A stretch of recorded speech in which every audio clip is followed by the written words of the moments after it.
मेरे साथ एक इंसिडेंट हुआ अभी जो जिसकी वजह से मेरा 1.5 लाख रुपए का नुकसान हुआ। 1.5 लाख रुपए।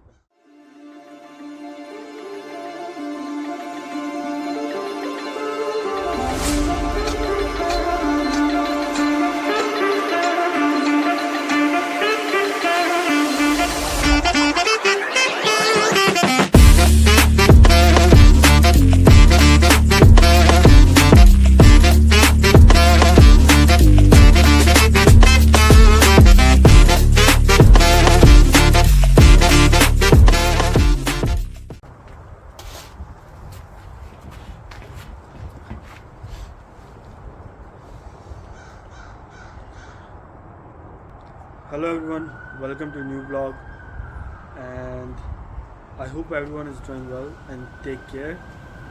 तो यार मौसम देखो कितना बढ़िया हो रखा है।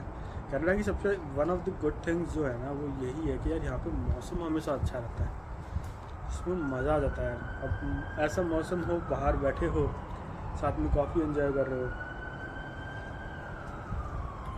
मज़ा आ जाता है यार। आज कनाडा के बहुत इंटरेस्टिंग और कॉम्प्लिकेटेड टॉपिक के बारे में बात करेंगे। जैसे कनाडा आने के बाद में जब आप टैक्स भरते हैं या आप किसी रिप्रेजेंटेटिव के थ्रू भरवाते हैं तो मेक श्योर करें कि आप वो रिप्रेजेंटेटिव बहुत अच्छे से चुनें। कोई रेफ़र करे तभी चुनें, कोई जान पहचान का हो। क्योंकि मेरे साथ एक इंसिडेंट हुआ अभी जो जिसकी वजह से मेरा 1.5 लाख रुपए का नुकसान हुआ। 1.5 लाख रुपए। तो वो मैं आपको बताता हूँ क्या हुआ, कैसे हुआ। तो इस ब्लॉग को इसी से स्टार्ट करते हैं। हाँ, तो हुआ ऐसा कि मैंने पिछले साल एक रिप्रेजेंटेटिव के थ्रू, क्योंकि मुझे पता नहीं था यार कि हम स्टूडेंट्स नए नए आते सारे, क्या करना है क्या नहीं करना, किससे टैक्स भरवाना है, क्या क्या क्लेम हो सकता है। तो मैंने एक रिप्रेजेंटेटिव के थ्रू टैक्स भरवाया। अब उन्होंने टैक्स भर दिया। मैं स्टूडेंट था 2022 में, 2023 में उन्होंने मेरा टैक्स भर दिया। अब हुआ ऐसा कि उस टाइम पे मुझे कुछ रिफ़ंड आया, $1,500-$1,600 के आसपास कुछ रिफ़ंड आया और सब सही था। उस टाइम पे मिला, मुझे लगा वाह काफ़ी अच्छा रिफ़ंड आया। बट अब वो लालच था उस टाइम पे कि यार अच्छा रिफ़ंड आ गया है, दैट्स गुड, अब क्या ही पूछें, उन्होंने भर दिया है, उन पर भरोसा है ही। तो यार उसका नुकसान ये हुआ कि अब इस साल मुझे $2,400 और कुछ सेंट्स में मुझे पैसा रिटर्न करना है। क्यों? क्योंकि पिछले साल CRA ने मुझे गलत रिफ़ंड दे दिया था। अब वो कह रहे हैं कि आप स्टूडेंट थे इसलिए आप इतने के लिए एलिजिबल थे नहीं। बट अब मैंने T22 फॉर्म होता है जो कि ट्यूशन का फॉर्म होता है, जिसमें मेंशन होता है कि आपने पूरे साल में कितनी पढ़ाई की है, कितने मंथ्स पढ़ाई की है। तो अब कनाडा वर्कर्स बेनिफिट मिला था मेरे को $1,400 के आसपास एंड ड्यूरिंग द ईयर मुझे $700 के आसपास उन्होंने कुछ दिया था मेरे को। अब दिक्कत ये हो गई यार कि अब मैं उसके लिए एलिजिबल था नहीं।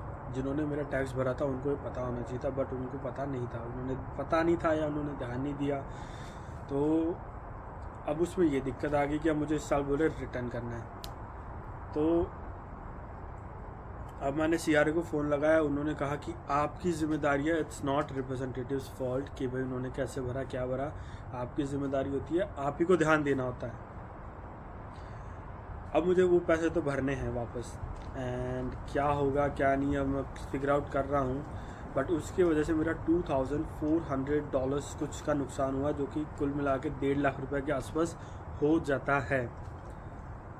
कनाडा में ऑलरेडी इन्फ्लेशन रिसेशन के चक्कर में इतना दिक्कतें हो रही हैं। तो इस सिचुएशन में अगर आप फाइनेंशियली फ्री नहीं हैं, आप फाइनेंशियली किसी पर डिपेंडेंट नहीं हैं, तो आप बहुत बड़ी दिक्कत में आ सकते हैं। अब भगवान की दया से यहाँ पे सिचुएशन सही है, फैमिली है यहाँ पे, तो वहाँ पे हमको कोई दिक्कत नहीं है। मुझे तो मैं वो तो पे हो चुका है, वो तो कोई टेंशन नहीं है। फिर मैंने CRA को पे कर दिया ऑलरेडी। बट मुझे सिचुएशन फिगर आउट करनी है कि दिक्कत क्या आ रही है। खुद टैक्स फाइल कर रहा हूँ अपना भी एंड क्लाइंट्स का भी। मैं तो ये ध्यान रखता हूँ कि भाई क्लाइंट के साथ कभी कोई दिक्कत ना आए। बट यार जब कनाडा आओ उसके बाद में टैक्स भरवाने के लिए रिप्रेजेंटेटिव बहुत सही चुनना ज़रूरी है, बिकॉज उसकी एक गलती की वजह से आपको कुछ दिक्कत आ सकती है।